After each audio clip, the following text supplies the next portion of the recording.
सत श्री अकाल, नमस्कार, आदाब। पंजाबी रेडियो और पंजाबी टीवी यूएसए देख और सुन रहे सभी साथियों का स्वागत है इस समय के विशेष programme beyond the headlines with Mandeep Punia में। इस प्रोग्राम में सीनियर पत्रकार मनदीप पूनिया जी का साथ होता है और देश विदेश के साथ जुड़ी हुई अहम खबरों पर होती है बातचीत। करते हैं सबसे पहले पूनिया जी का स्वागत, फिर रुख खबरों का करेंगे। बहुत बहुत स्वागत है जी। जी, नमस्कार, सत श्री अकाल, आदाब। सत श्री अकाल, आदाब। रुक करें खबरों का। सबसे पहले बात ईरान, इजराइल, अमेरिका के बीच के तनाव की करते हैं। आज छठा दिन था इसका। कैसे हालात हैं? क्या छठे दिन की रिपोर्ट है? कैसे चल रहे हैं हमले? देखिए, अमेरिका, ईरान, इज़राइल जो युद्ध है, इसमें आज सबसे इम्पोर्टेंट एक पॉलिटिकल एक्टिविटी अमेरिका में दिखी। अमेरिकी सीनेट ने हमले को रोकने वाले बिल को खारिज किया। बेसिकली तो 53 जो वोट्स थी, वो प्रस्ताव के खिलाफ पड़ी और 47 उसके हक में पड़ी, इसलिए इसको खारिज कर दिया गया। इस बिल का नाम दिया गया था वॉर पावर रेज़ोल्यूशन। उसमें राष्ट्रपति ट्रंप द्वारा बार-बार विदेशों में अमेरिकी सैनिकों की जो तैनाती है, उसको सीमित करने का प्रयास था, लेकिन इसको खारिज कर दिया गया और इसको लेकर काफ़ी मतलब बातचीत भी हुई और इसको बड़ा पॉलिटिकल मूव माना गया। बाकी आज जैसे छठा दिन है, अलग-अलग किस्म की खबरें आ रही हैं। भारत ने खामेनेई की जो मौत हुई है, उसके ऊपर शोक जताया है और जो भारत सरकार की ओर से विदेश सचिव हैं विक्रम मिस्री, उन्होंने ईरान दूतावास जाकर खामेनेई के निधन पर संवेदना जताई है। तो ये मतलब इतने दिनों बाद भारत की तरफ से कोई मूव लिया है, मूव आया है। इवन जो नरेंद्र मोदी हैं, वो भी आज एकदम से सीन में आके उन्होंने भी कहा कि जो युद्ध है ये बंद होना चाहिए, पर उन्होंने कोई क्लियर पोजीशन नहीं ली है नरेंद्र मोदी ने। साफ दिख रहा है कि वो जो इंडिया में लगातार उनके खिलाफ बैकलैश हो रहा है, उसको लेकर उन्होंने चीज़ें की हैं। देखिए, अलग-अलग चीज़ें हो रही हैं। इसमें अगर आज की मतलब 4 तारीख की बात करें तो कल की बात करें तो जो ईरानी युद्ध पोत था उसका उसके ऊपर अमेरिकी हमला हुआ था और तकरीबन जो उसपे समंदर के अंदर तकरीबन नेवी के उनके 87 के आस-पास जवान थे, वो मारे गए। मिडल ईस्ट से लगातार अमेरिका अपने लोगों को वापस बुला रहा है, वो भी आपको पता ही चल रहा है और जो अली खामेनेई का शोक समारोह होना था, उसको भी स्थगित कर दिया गया, उसको पोस्टपोन कर दिया गया है। ईरान कह रहा है कि उनके इस जंग में तकरीबन 1100 के आसपास तकरीबन 1050 नंबर फिगर बताया जा रहा है कि इतने लोग मारे गए हैं। ईरान कह रहा है कि उन्होंने इराक में जो अमेरिकी बेस है, उसके ऊपर हमला किया है। देखिए, हमले बहुत सारी जगह हो रहे हैं। इवन अज़रबैजान के ऊपर ईरान ने ड्रोन हमले कर दिए थे, उसको लेकर अज़रबैजान कह रहा है कि भई हमसे माफ़ी माँगो, ये इसका क्या मतलब है? इज़राइल ने चेतावनी भी जारी की है कि बेरूत बेरूत के दक्षिणी इलाकों के जो लोग हैं, वो तुरंत घर छोड़ दें। तो लेबनान में भी बहुत कुछ हो रहा है। तो ये है ईरान एक दावा और ईरान ने आज दावा किया कि उन्होंने अमेरिकी F-15E लड़ाकू विमान को गिराया है। देखिए, ब बेसिकली क्या है कि ईरान इतना स्ट्रॉन्ग नहीं है, लेकिन उनकी जो चुनौतियाँ हैं, वो आपको दिख रहे हैं, लगातार वो बढ़क मार रहे हैं। इवन ईरान ने ये तक चेतावनी दी कि जो यूरोपियन मुल्क हैं, वो अगर चुप रहेंगे तो चुप्पी की कीमत चुकाएँगे। हालाँकि यूरोप में अगर बात करें तो अमेरिकी, ब्रिटेन जो रिलेशंस हैं, उनमें एक तनाव देखने को मिल रहा है। कीर स्टारमर और ट्रंप में मतभेद दिख रहे हैं। ज़ेलेंस्की भी आके बयानबाज़ी कर रहे हैं, कह रहे हैं कि जो ये बीच में बात चली थी कि भई जो पुतिन है वो ईरान का साथ देंगे, तो कह रहे हैं कि नहीं, नहीं, ये तो जो रशिया है वो तो हमारे साथ युद्ध में उलझा हुआ है और उनके पास इतनी ताकत नहीं बची कि वो ईरान का साथ दें। तो ये सब आज इस किस्म की जो हेडलाइन्स थी उन्होंने दुनिया भर में बोल्ड स्केच की हैं, ईरान, इज़राइल और अमेरिकी युद्ध के बीच। आवाज़ गुरप्रीत, मुझे लगता है कि आपकी आवाज़ में जी कोई जी जी। समस्या। जी, आप सुन पा रहे हैं मुझे? हाँ जी। जी, जी। आगे आगे बात करें तो उधर नीतीश कुमार के साथ एक बार फिर खेला हो गया है। वैसे तो इनको लेकर हमेशा ही चिंता बनी रहती है कि ये अब भी पलटे तो अब भी पलटे। अभी ये खबर है कि नीतीश कुमार ने बीइंग अ सीएम होते हुए भी राज्यसभा के लिए अपना नामांकन भर दिया है। अभी क्या माने कि वो उनको उधर भेजने का इरादा किसका है, प्लान किसका है, या फिर ये पहले से तय हो चुकी चीज़ थी, उनको एक थोड़ा-सा समा दिया गया था? देखिए, नीतीश कुमार की कल जो ट्विटर की पोस्ट आई, उसने सबको हैरानी कर दी। उन्होंने कहा कि मैं देश के जितने भी सदन होते हैं, बिहार के दोनों सदनों में रहा। मैं यहाँ पर भी राज्यसभा और लोकसभा दोनों सदनों में रहना चाहता था, राज्यसभा में नहीं रहा हूँ, तो इसलिए मैं राज्यसभा मेंबर बन रहा हूँ। तो ये साफ हो गया था, इससे 2-3 दिन पहले ही ये चीज़ें निकली थी कि हाँ, नीतीश को सीएम पद से हटाया जा रहा है। बीजेपी इसको आप थोड़ा-सा अगर उस तंज तंज की शैली में कहें तो ये कह सकते हैं कि बीजेपी अपनी एक एक दूसरी सहयोगी पार्टी को खा गई है। बीजेपी इससे पहले महाराष्ट्र में वो कमाल कर चुकी है, शिवसेना को उन्होंने तोड़ा, एनसीपी को तोड़ा, हरियाणा में चौटालाज को डिस्ट्रॉय किया, वो आपको पता ही है। चौटाला के पार्टी में भी 2 हिस्से कर दिए थे, तो ये बीजेपी का पुराना मामला रहा है। आज भी मैं आपको बताऊँ, जेडीयू के जो बिहार का जो दफ्तर है, वहाँ पे तोड़-फोड़ हुई आपस में कार्यकर्ताओं की, तो वहाँ पर भी एक तनाव रहा। ये कहा जा रहा है कि नीतीश कुमार के ऊपर जो दबाव डाला गया, वो जेडीयू के एमएलएज़ ने ही डाला। यानी कि जेडीयू के जो एमएलएज़ थे, उनको बीजेपी ने अपने अकॉर्डिंग काबू कर लिया। ये खबर चलाई जा रही है कि बेसिकली सम्राट चौधरी या फिर और इस किस्म के जो नाम हैं बीजेपी से, वो मुख्यमंत्री हो सकते हैं। विजय चौधरी भी दावेदार हैं, या फिर आरएसएस या फिर अमित शाह जो हमेशा करते हैं कि अपना कोई कठपुतली वो ले आते हैं, वो भी ऐसा भी हो सकता है। आपने सही कहा कि एक एक चुनाव तो अभी पिछले साल क्या अभी 3-4 महीने पहले ही चुनाव खत्म हुए हैं, और 3-4 महीनों के अंदर ही ये साँप निकाल दिया है बीजेपी ने। तो ख़ैर, अब बीजेपी बिहार में एक ताकतवर फ़ोर्स है, और आज़ाद भारत के इतिहास में पहली बार हो रहा है कि बिहार में अब बीजेपी की सरकार बनेगी। अभी तक बीजेपी अपना बिहार में सीएम नहीं बना पाई थी, और ये पहली बार होगा, और ये मुख्यमंत्री नीतीश कुमार, जो कि अब कुछ दिन बाद पूर्व मुख्यमंत्री हो जाएँगे, उनके कर कमलों द्वारा ही हो रहा है। नीतीश कुमार बिहार भेजे जाएँगे, इसको अमित शाह प्लान बताया जा रहा है, और अमित शाह ही इस मामले को लेकर लीड कर रहे हैं। वो हर जगह पे मूव करते हुए दिखाई दे रहे हैं, और ये भी कहा जा रहा है कि जो नीतीश कुमार हैं, नीतीश कुमार को के जो एमएलएज़ हैं, उनको काबू करने में भी अमित शाह का ही रोल बताया जा रहा है। तो ये अमित शाह का गेम प्लान है, और अ, अपन कहें कि जो नीतीश कुमार हैं, वो अब दिखेंगे। ये कहा जा जी। रहा है कि उनके जो बेटे हैं निशांत, उनको भी किसी कोई छोटा-मोटा पद देके उनको बनाया जा सकता है। कई लोग कह रहे हैं कि डिप्टी सीएम उनको बनाया जा सकता है, कोई कह रहा है कि होम मिनिस्ट्री उनको दी जा सकती है। तो इस किस्म की चीज़ें बताई जा रही हैं। जी, इससे आगे बढ़ें तो एक रिपोर्ट है भाजपा की 2024 और 25 की इनकम के बारे में। कितनी कमाई, कितना कह लें फंड इकट्ठा किया है पार्टी ने। तकरीबन 6 राष्ट्रीय पार्टियों की आय के 85% है ये इनकम। और वैसे तो इस इसको लेकर अगर दूसरी बात जोड़ी जाए वो बॉन्ड वाली, वो भी इसी के साथ जुड़ जाती है जाकर। क्या है ये ऑल ओवर रिपोर्ट, और भाजपा बाकी पार्टियों से कितनी आगे है, और साथ ही साथ में अगर इतनी इनकम किसी एक खास पार्टी के पास हो जाती है, तो फिर वो सीधे या असीधे तौर पर इलेक्शंस को भी प्रभावित करती है। एक कॉमन बैटल ग्राउंड, सबको free and fair battle ground भी नहीं मिलता, जिसके पास जितना धन है वो उतनी बड़ी गेम खेलेगा। देखिए, आपने सही कहा कि ये रिसोर्सेज़ का मामला तो है ही। हम देखते ही हैं कि लगातार भारत के जो चुनावों में अकूत जो पैसा इस्तेमाल होता है, उसके बारे में बात होती है। ये माना जाता है कि सबसे महँगा चुनाव तो महाराष्ट्र का होता है, सबसे ज़्यादा पैसा तो वहीं उड़ाया जाता है।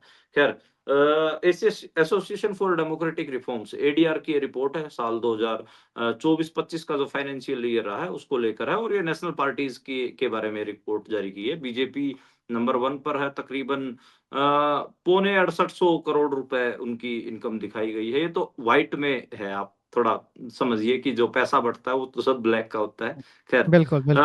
अकेले ये जो 6800 करोड़ रुपए है, ये बाकी जितनी पार्टियां हैं उनकी इनकम का 85% है। दूसरे नंबर पर कांग्रेस है। कांग्रेस 900 करोड़ के आसपास कांग्रेस के पास पैसा बताया गया है। और कांग्रेस की जो इनकम वो घटती भी जा रही है। उससे पिछले फाइनेंशियल ईयर से 25% घटी भी है। आम आदमी पार्टी की कमाई में 73% बढ़ोतरी हुई है। तो खैर, एक बीजेपी के अलावा कोई दूसरी पार्टी जिसकी इनकम में बढ़ोतरी हो तो आम आदमी पार्टी, उसमें जी। 73% बढ़ोतरी हुई है।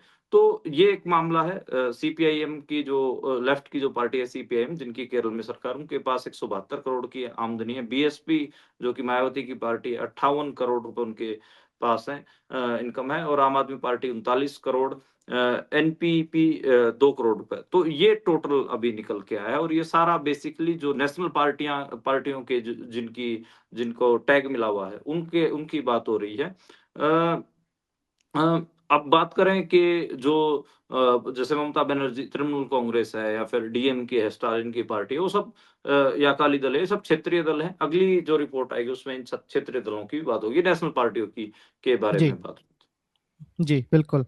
इससे आगे बढ़े तो बात हरियाणा के राज्यसभा चुनाव की भी कर लेते हैं। कांग्रेस के करमबीर बोध और बीजेपी के संजय भाटिया अपने पर्चे भर चुके हैं। तीसरा प्रत्याशी भी पीछे-पीछे आ रहा है। हाँ, ये मज़ेदार हो गया है। और हरियाणा का जो राज्यसभा चुनाव, आप पिछले 2-3 चुनाव देखेंगे तो आपको दिखेंगे कि मज़ेदार रहते हैं। शाही कांड हुआ 2016 में, आपको पता ही है कि पेन की शाही बदली गई और कांग्रेस ने अपने ही उम्मीदवार को हरा लिया था। उसके बाद पिछली बार भी 1 वोट से जो है इंडिपेंडेंट जो प्रत्याशी था वो जीता। कांग्रेस ने अपने ही प्रत्याशी को हरा लिया था एक क्रॉस वोटिंग करके। तो 2 चुनाव, पिछले 2 चुनाव तो देख चुके हैं। एक बार शाही पेन की शाही बदल के कांड कर दिया गया था, एक पिछली बार क्रॉस वोट करके कांड कर दिया गया था। अब की बार क्या होगा, ये भी देखना होगा। हालाँकि कांग्रेस के पास 38 एमएलएज़ हैं, और 31 वोटें जिस एमएलए को जिस कैंडिडेट को मिल जाएँगी, वो बेसिकली विनर करार दिया जाएगा। फर्स्ट प्रेफरेंस की 31 वोट्स चाहिए होती हैं। लेकिन अब इसमें पेच ये है कि अगर 7-8 कांग्रेस के एमएलए क्रॉस वोट कर गए तो कांग्रेस की 31 जो वोटें हैं कांग्रेस कैंडिडेट की, वो नहीं हो पाएँगी, और इंडिपेंडेंट जीत सकता है उस सेंस में। तो ये एक मामला है। कांग्रेस ने जिसको कैंडिडेट बनाया है, इंटरेस्टिंगली उसको कोई नहीं जानता था। करमबीर बोध नाम है, और मतलब सरकारी कर्मचारी रहे हैं रिटायरमेंट तक। उनको 4-5 साल पहले उनकी रिटायरमेंट हुई है यहाँ हरियाणा सचिवालय में। बतौर क्लर्क उन्होंने अपना सफर शुरू किया था, बाद में शायद सुपरिटेंडेंट वो रिटायर हुए हैं। तो वो उनको प्रत्याशी बनाया गया है। उनका कोई ऐसे मास आधार, कोई बेस तो है नहीं, ना उनको लोग जानते हैं। पर खैर, ये कांग्रेस का अपना फैसला है। कांग्रेस ऐसे फैसले लेने के लिए जानी जाती है। तो ये है। और संजय भाटिया आरएसएस का चेहरा है बीजेपी का, तो उन्होंने उसको उम्मीदवार बनाया। अब देखना ये होगा कि एमएलएज़ पूरे हैं कांग्रेस के पास, फिर भी अपने कैंडिडेट को जिता पाती है या नहीं जिता पाती है, या इस बार फिर हरियाणा में इंडिपेंडेंट जो एमएलए है, जो इंडिपेंडेंट कैंडिडेट है, वो पैसे-वैसे दे के उनकी वोटें खरीद के दोबारा ना जीत जाए। पिछली बार ये कांग्रेस में हो चुका है हरियाणा में। सो इससे आगे अगर बढ़ें तो उधर उत्तराखंड में चारधाम हाईवे परियोजन के विरोध में मुरली मनोहर जोशी और करण सिंह समेत कई लोग हैं। ये क्या है सारा माजरा? आ, आप कभी सोचा था कि बीजेपी के जो राष्ट्रीय अध्यक्ष रहे हों, हुँ, और जिसे नरेंद्र मोदी अपने गुरु कहते हैं, मुरली मनोहर जोशी, उनको उन्हीं की ही सरकार में गिरफ्तार कर लिया जाएगा। ये उत्तराखंड में हुआ है। उत्तराखंड जी, के चार धाम हाईवे जो परियोजना चल रही है, उसके विरोध में वहाँ बीजेपी के सीनियर सीनियर मोस्ट कह सकते हैं, मतलब आप मुरली मनोहर जोशी थे, कांग्रेस के और भी कई नेता थे, आरएसएस के विचारक रहे, केएन गोविंदाचार्य, हालाँकि आजकल वो अ, बाहर हैं, क्योंकि मोदी और अमित शाह की लॉबी आजकल ज़्यादा डोमिनेट कर रही है, तो उन सबको गिरफ्तार कर लिया गया। ये कह रहे थे कि जो उत्तराखंड में धराली जैसी जो स्थिति हुई है, वो चौड़े हाईवेज बनाने का की वजह से हुई है, और दोबारा ऐसी स्थितियाँ हो सकती है। तो इसलिए आप जो ये 2 हाईवेज बना रहे हैं, इसका आप काम रोकिए। ये बात थी, और उसको लेकर गिरफ्तारियाँ इनकी कर ली गई। मुरली मनोहर जोशी बेसिकली नरेंद्र मोदी को पॉलिटिक्स में लॉन्च करने वाले व्यक्ति हैं। आपको थोड़ा हैरानी होगी। जो पूरी वो जो कश्मीर से जो यात्रा चली थी उसमें नरेंद्र मोदी की 90s के दौर में एक फ़ोटो देखते हैं तो उसमें वो मुरली मनोहर जोशी के बगल में ही खड़े हैं, उनके पैर छूते हुए नज़र आ रहे हैं। उसी मुरली मनोहर जोशी को आज गिरफ्तार किया गया। मुरली मनोहर जोशी इंटरेस्टिंगली वाराणसी सीट से चुनाव लड़ते थे, वहाँ से एमपी बनते थे। जो नरेंद्र मोदी ने 2014 में जो सीट छीनी है मुरली मनोहर जोशी से, वो वही वाराणसी की सीट है, बनारस की सीट है। वो उनकी सीट थी, वहाँ से वो चुनाव लड़ते थे। तो अपने गुरु को आडवाणी भी हालाँकि उनके गुरु रहे हैं, लेकिन मेन गुरु मुरली मनोहर जोशी को माना जाता है। अपने मेन गुरु को आज पुलिस से भी गिरफ्तार करवा दिया है। के.एन. गोविंदाचार्य, उन्होंने आरएसएस की 80s और 90s में जो आप देखते हैं आइडियोलॉजी देखते हैं आरएसएस की, वो के.एन. गोविंदाचार्य ने शेप की है।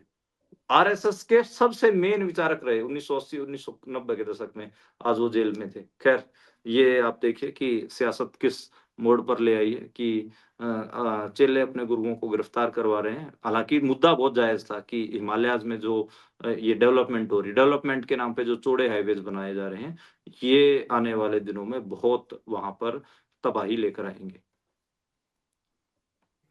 इससे आगे बढ़ें तो बात फ़िल्मकार आनंद नहीं, गुरप्रीत जी पटवर्धन। आप कोई कमेंट जी, तो जी। करिए कि चेले गुरुओं को अपने गुरुओं को अरेस्ट करवा रहे हैं। आप ऐसे स्माइल देके नहीं छोड़ सकते बात को। कमेंट इस पे वैसे तो ये आपने जो इनका पुराना इतिहास टच किया है कि कहाँ से बात शुरू हुई, ऐसे इनको लॉन्च किया गया। चलता वैसे यही है, पंजाबी के बहुत सारे गीत हैं, अगर एक चुनेंगे तो नाइंसाफ़ी हो जाएगी, जिसमें यही बात होती है कि उसने मुझे बैक स्टैब कर दिया, ऐसे कर दिया। मेरे मेरे से जैसे एक गाना है कि साडियां परां तो सिक्खी उड़ना बैगी दूर किते आलना बना के, ये वो काम हुआ है कि उनके परों से उन्होंने उड़ना सीख लिया, अभी उसके लिए उनको परेशान कर रहे हैं उन्हीं परों से। खैर, आगे बढ़े तो फ़िल्मकार आनंद पटवर्धन को मुंबई विश्वविद्यालय में प्रवेश करने से रोका गया है। ये क्या माजरा है? वैसे आजकल जो ऐसे लोग हैं, उनके साथ ज़्यादा ही ज़्यादतियाँ हो रही हैं। उधर नसीरुद्दीन शाह भी एक दिन आर्टिकल लिखते हैं कि मुझे पहले बुला लिया गया, बाद में कैंसल कर दिया गया प्रोग्राम, कि हम सब जानते हैं आप कौन-सी बातें करेंगे, आप घर ही रहिए। हाँ, बिल्कुल, ये जो मामला है नसरुद्दीन शाह को भी मुंबई यूनिवर्सिटी में ही बुलाया गया था और मुंबई यूनिवर्सिटी जी, में ही जो डॉक्यूमेंट्री फ़िल्म मेकर हैं आनंद पटवर्धन, काफ़ी फ़ेमस उन्होंने फ़िल्में बनाई हैं राम के नाम पे और आप देखेंगे वो कितनी उनकी फ़िल्में हैं, दुनिया भर में दिखाई जाती हैं। आप ये कह सकते हैं कि one of the senior most in documentary film making दुनिया भर के फ़िल्म मेकर्स में, इतना बड़ा उनका नाम है आनंद पटवर्धन का, बहुत बड़ा नाम है मतलब मैं गुरप्रीत ये कहूँ। तो उनको टॉक के लिए बुलाया गया था, उनको भी मना कर दिया, उनको घुसने नहीं दिया और उनको अपमानित भी किया गया। सेम लाइक नसरुद्दीन शाह उन नसरुद्दीन शाह को उर्दू के एक फेस्टिवल में बुलाया गया था। इनको आनंद पटवर्धन जी को जो बुलाया गया था, वो फ़िल्मों के सिलसिले में बुलाया गया था। ख़ैर इंटेलेक्चुअल्स के साथ लगातार ये हो रहा है। हमने देखा था कि एक जो लिटरेचर फेस्टिवल था उसमें जो प्रोफ़ेसर आनंद तेलतुंबड़े उनको भी रोका गया और भी कई जगह पे ऐसे लगातार खबरें आ रही हैं कि जो बौद्धिक लोग हैं, जो अच्छा काम करने के लिए जाने जाते हैं, उनको लगातार बोलने से रोका जा रहा है। तो आप जब आनंद पटवर्धन और नसरुद्दीन शाह जैसों की जो फ्रीडम ऑफ स्पीच है, उसी पे एक तलवार लटक रही है, वही उन्हीं को ही बोलने से रोका जा रहा है, तो आपकी और हमारी तो क्या ही फिर और नसरुद्दीन शाह आप मान के चलिए कितने बड़े फ़िल्म स्टार हैं। हॉलीवुड बिल्कुल। तक उन्होंने फ़िल्में दी हैं। आनंद पटवर्धन का जैसे मैंने आपको ज़िक्र किया कि इतना बड़ा नाम है, दुनिया भर में जी। उनको फ़िल्म मेकर उस्ताद मानते हैं, तो आज उस उस्ताद के साथ ऐसा हुआ है। तो ये बड़ा अजीब है कि भारत में इतने बड़े-बड़े कलाकारों के इतने बड़े-बड़े जो इंटेलेक्चुअल्स हैं, उनके साथ ये सब हो रहा है। जी। मुझे लगता है ये नाइंसाफ़ी बीइंग अ कलाकार, बीइंग अ आर्टिस्ट नहीं उनके साथ हो रही, उनके विचारों के साथ हो रही है कि उनके जो बिल्कुल। विचार हैं, वो दबाने हैं, वो जो बात रखना चाहते हैं, जो उनका ओपिनियन है, वो डिफरेंट है और वो डिफरेंट ओपिनियन वो उस खास रिजीम को नहीं चाहिए, इसी के कारण ये सारा कुछ हो रहा है। ख़ैर, आगे बढ़ें, खबर राजस्थान से है कि भिवाड़ी में एक मुस्लिम युवक की मौत हो गई। परिवार ने आरोप लगाए हैं कि गौ तस्करी के शक में बजरंग दल ने गोली मार दी है। क्या इसमें कितनी सच्चाई है?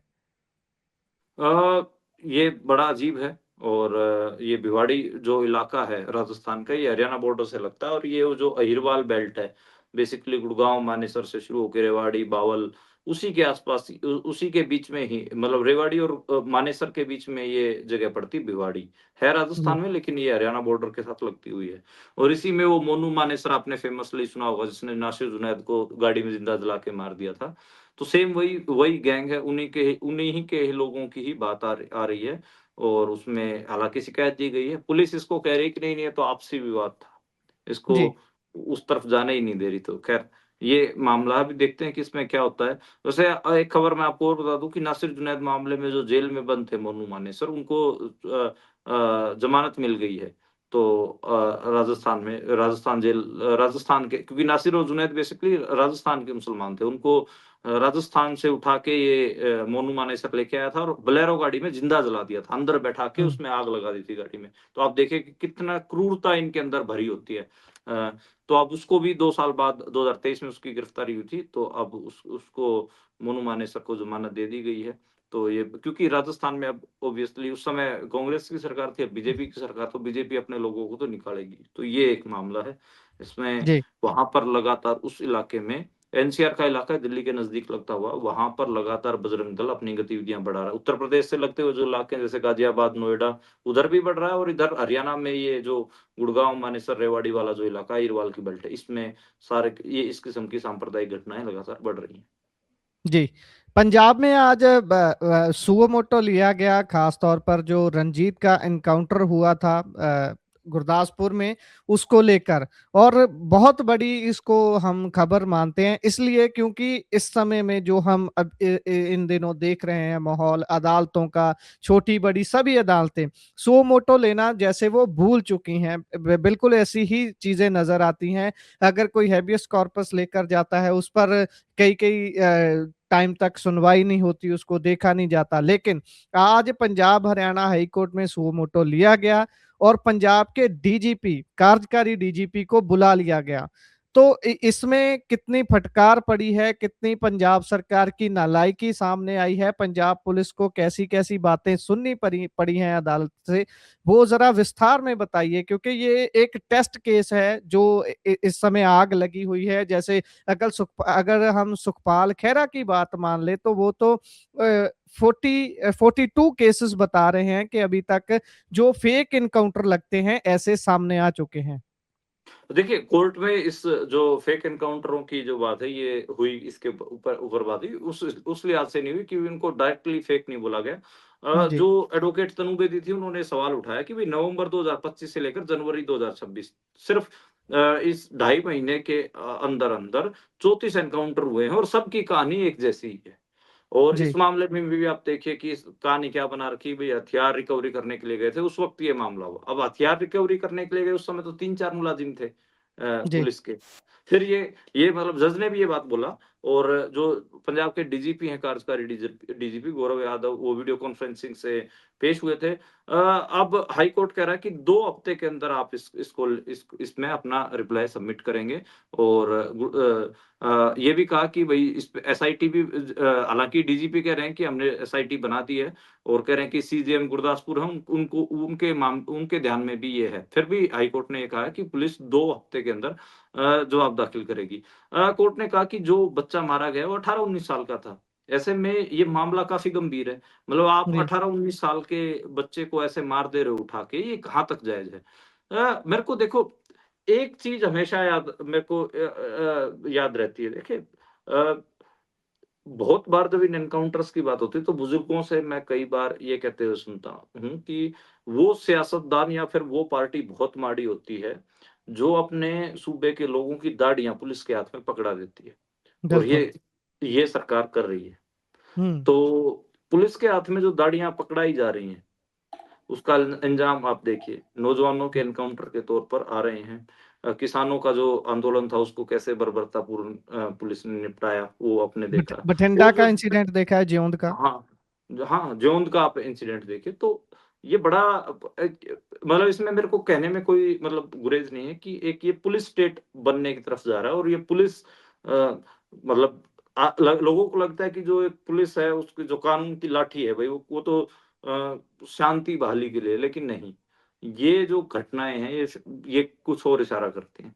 ये इशारा करती हैं कि जो पुलिस है, वो कहीं न कहीं पॉलिटिकल तौर पर या फिर लोगों के अंदर दहशत बिठाने के तौर पर भी इस्तेमाल अपनी ताकतों का करती है।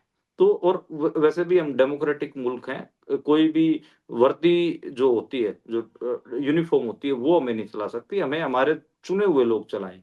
तो ये जो सियासतदानों का पूरा मामला है, जो दाढ़ियाँ लोगों की पुलिस के हाथ में पकड़ा रहे हैं, ये पंजाब के उलट भुगतेगा। पंजाब पिछले 30-40 साल पहले भी ये सब चीज़ें देख चुका है और ये इ इसका मेरे को लगता है कि लोगों को इसके खिलाफ आवाज़ उठानी चाहिए। जी, बिल्कुल, बिल्कुल आवाज़ ज़रूर उठानी चाहिए। आगे बढ़ें तो बात करें उधर संगरूर में सिखों ने इफ्तारी का लंगर लगाया है। ये खूबसूरत तस्वीर रही होगी। हाँ, बिल्कुल खूबसूरत तस्वीर है और ये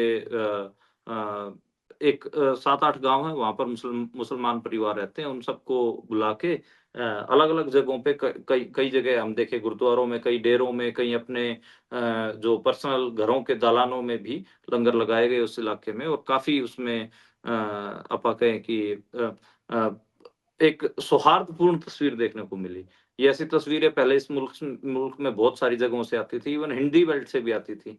उसमें भी गंगा जमुनी तहज़ीब की बात होती थी। वहाँ से आजकल नहीं आ रही हैं, वहाँ पर आप देख ही रहे हैं कि बीजेपी की हुकूमतें हैं और वो जिस किस्म से उनके जो प्रॉक्सी जो हिंदुत्व ग्रुप्स हैं, बजरंग दल, आरएसएस, वो कैसे हंगामा करते हैं, वो आपको पता ही है। ख़ैर पंजाब से ये तस्वीर बहुत प्यारी रही और हाँ, जो वहाँ पर जो लोग जिन लोगों ने इफ्तारी का लंगर लगाया, वो ये कह रहे हैं कि जब हमारा नगर कीर्तन निकलता है, तो गुरु पर्व पर नगर कीर्तन का सत्कार करते हैं, स्वागत करते हैं और भी कोई हमारे फेस्टिवल आते हैं सिखों के, तो उसमें अच्छे से वो भाग लेते हैं। तो ये इस मुल्क का मतलब कहें कि इस खित्ते की क्या पूरी दुनिया की ये तासीर है कि हम एक-दूसरे के त्योहारों में, रीति-रिवाज़ों में शामिल होते रहे हैं। वो तो जो कहें कि अभी हिंदी बेल्ट में जो कुछ चल रहा है, उसकी वजह से ये पूरी थू-थू का मामला है। जो हिंदू राष्ट्र बनाने का जो सपना देख रहे हैं, उनकी वजह से कहीं न कहीं थोड़ा नफ़रत समाज में ज़हर फैलता है। बाकी तो पूरी दुनिया में ही हम देखते हैं कि मेरे को लगता है कि यूरोप में लोग बैठे हैं, अमेरिका में लोग बैठे हैं, अलग-अलग दुनिया के अलग-अलग खित्तों में लोग बैठे हैं। कोई बिल्कुल। कहीं रोज़गार कमाने गया, कहीं कोई कुछ कर रहा है। अलग-अलग धर्मों के जब त्योहार आते हैं, तो कोई किसी दूसरे का गला पकड़ने के लिए नहीं जाता। सब एक-दूसरे के त्योहार को सब मतलब इवन जिज्ञासा होती है कि अच्छा इनका ये त्योहार है, ये कैसे मनाते हैं? और उसमें हुँ, हिस्सा लेने का मन करता है। ये इंसान की प्रवृत्ति क्या है? भई मैं मान लो कि मैं पंजाब में हूँ, तो मेरी इच्छा होगी कि पंजाब के त्योहार कैसे मनाए जाते हैं। मैं तमिलनाडु में हूँ, मैं केरला में हूँ, मैं कहीं पे भी हूँ, मैं जानना चाहूँगा कि ठीक है कि हमसे अलग लोग हैं, अलग धर्म है, अलग जाति है। लेकिन मैं ये जानना चाहूँगा कि वो कैसे मनाते हैं, उनमें शामिल होके उनमें खुश होना भी चाहूँगा। वो ये एक इंसानी फितरत है। तो जो ज़ॉम्बीज़ जो हिंदुत्व पॉलिटिक्स ने क्रिएट कर रखे हैं, उनकी वज़ह से थोड़ी बहुत दिक्कतें होती हैं। बाकी खूबसूरत जो ये तस्वीर है, ये पंजाब से पूरे भारत में गई है। इसी के साथ प्रोग्राम का समय यहाँ समाप्त होता है। आप जुड़े जानकारियाँ साझा की, बहुत-बहुत धन्यवाद। जी, धन्यवाद गुरप्रीत।